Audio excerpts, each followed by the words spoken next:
আসসালামু আলাইকুম। আশা করি ভালো আছেন।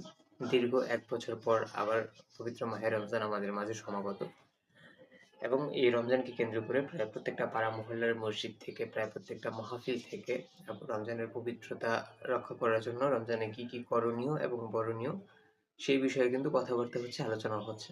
তো আনুষঙ্গিক কিছু বিষয় নিয়ে যদি আমি কথা বলি তাহলে দেখা যাবে এই রমজানকে উপলক্ষ করে আ প্রকাশ্যে ধূমপান করা থেকে বিরত থাকতে বলা হয়েছে।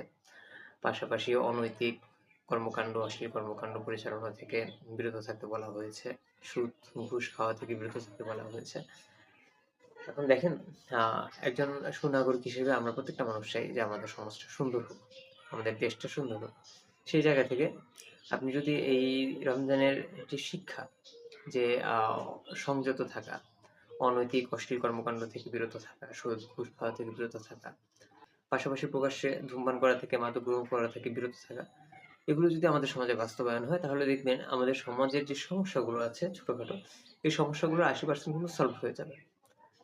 তা আমরা কি করি? আমরা যারা রোজা রাখি, রমজানে রোজা রাখি, তাদের বড় একটা অংশ আছে যারা এই রমজানে এই সকল ধরনের অনৈতিক কাজ থেকে, অশ্লীল কাজ থেকে কিন্তু বিরত থাকে। এবং রমজান চলে যাওয়ার পরে খুব কম মানুষ আছে যারা এটাকে লালন করে চলে। বড় একটা অংশ করে কি আবার আগের জায়গায় ফিরে আসে। এবং এর জন্য যে প্রতি বছর আমাদের মাঝে রমজান আসছে, রমজান যাচ্ছে, আমরা শিখছি, শেখার পরে শেখাটা ভুলে যাচ্ছি। তো সেটা কিন্তু আমাদের সমাজে না কোনো প্রভাব ফেলতে পারছে, না আমাদের জীবনে। তো দেখেন, মানুষ বাঁচে কয়দিন?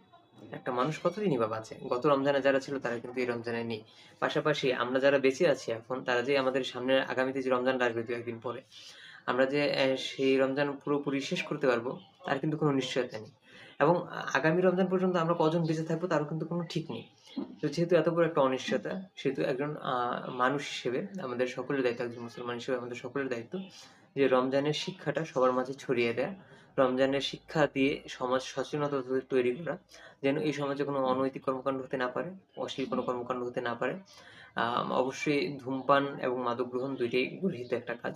আমরা চেষ্টা করব আমাদের আশেপাশে যে সকল বন্ধু-বান্ধব যারা আছে তাদের মাঝে ধূমপান এবং মাদক নিয়ে সচেতনতা তৈরি করতে।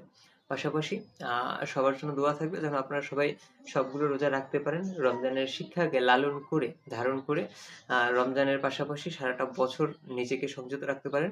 সবাইকে মাহে রমজানের শুভেচ্ছা। সবাই সুস্থ থাকবেন, ভালো থাকবেন। আসসালামু আলাইকুম।